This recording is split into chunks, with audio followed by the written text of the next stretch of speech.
বাঙালি খানায় সবাইকে স্বাগত জানাই। আপনারা তো অনেকভাবে এই সবজিটা রান্না করে খেয়েছেন। একবার আমার মতন করে সহজ পদ্ধতিতে আপনিও শিখে নিতে পারবেন ছোট ছোট টিপস সহ। তবে এতটাই সুস্বাদু হয়েছিল খেতে, আপনি একবার রান্না করলে বারবার রান্না করবেন। আজকে আমি এখানে এই সবজিটা রান্না করব মশলা ছাড়া। তবে চলুন সেটা আমি কিভাবে রান্না করলাম সেটা একবার দেখে নেওয়া যাক ভিডিওর মাধ্যমে। আশা করছি আজকের ভিডিওটি ভালো লাগবে। সকল বন্ধুদের কাছে অনুরোধ করছি সম্পূর্ণ ভিডিওটি দেখার।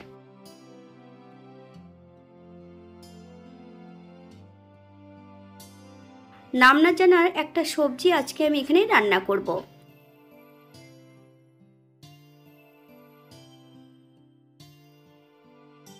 সবজিটার খোসাটা পরিষ্কার করে নিয়েছি। এই পর্যায়ে সবজিটাকে বেশ ভালো করে ধুয়ে নেব।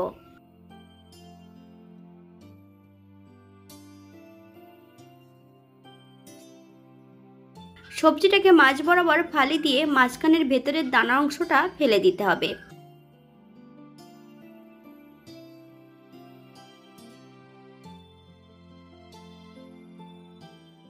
দানা অংশটা ফেলে দিয়ে পরের অংশটা ছোট ছোট টুকরো করে কেটে নিয়েছি। আপনারা এর থেকে ছোট বড় টুকরো করে নিতে পারেন।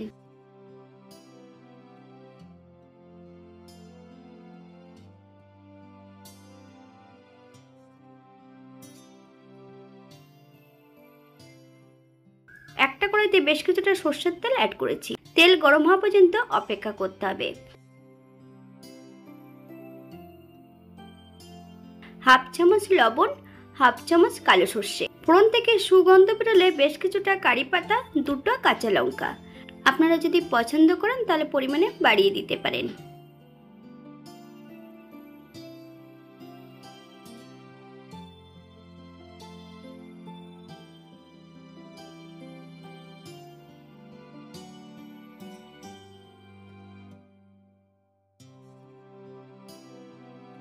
এই পর্যায়ে কেটে রাখা সম্পূর্ণ সবজি অ্যাড করে দিতে হবে।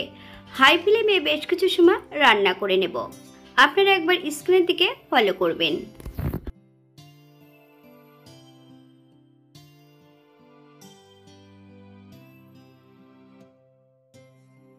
বাঙালি রান্না ঘরোয়া উপকরণ দিয়ে আপনাদের যদি রান্নাগুলো পছন্দ হয় তাহলে চ্যানেলটি সাবস্ক্রাইব করে দিয়ে পাশে থাকবেন। পাশে থাকা বেলটি বাজিয়ে দেবেন, নইলে নিত্য নতুন রান্নার নোটিফিকেশন পাবেন না।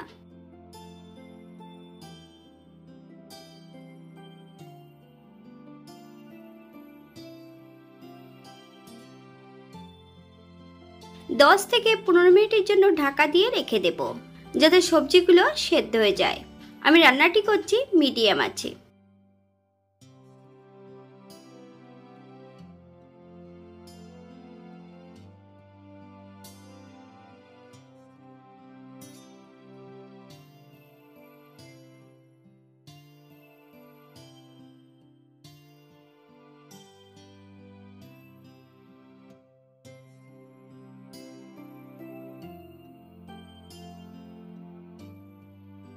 পনেরো মিনিট পর এই পর্যায়ে চেক করে নিতে হবে সবজিগুলো সেদ্ধ হয়েছে কিনা।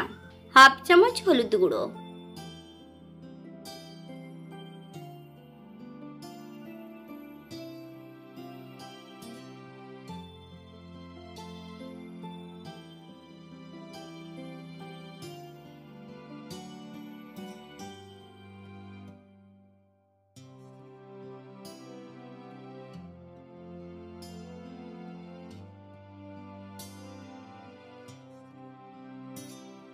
এই পর্যায়ে 1 চামচ চিনি অ্যাড করব।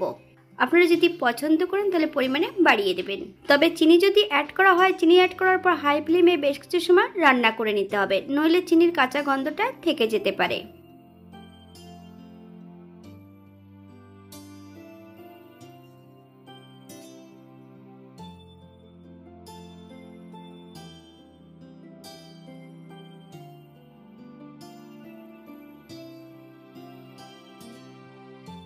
এই পর্যায়ে গ্যাসের ফ্লেমটা অফ করে দিয়ে 5 মিনিটের জন্য স্ট্যান্ডিং টাইম দেব, তারপর সার্ভ করব।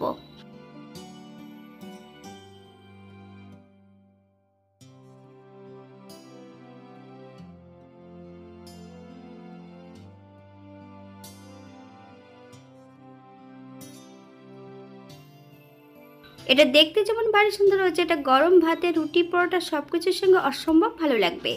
অথবা আপনারা যে কোনো নিরামিষের দিন এটা রান্না করতে পারেন। খেতে কিন্তু খুবই সুস্বাদু হয়েছিল।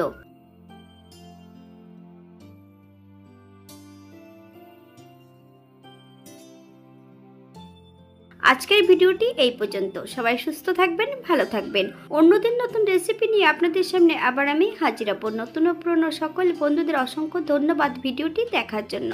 হাতে যদি সময় থাকে তাহলে একটা লাইক, কমেন্ট, শেয়ার করবেন।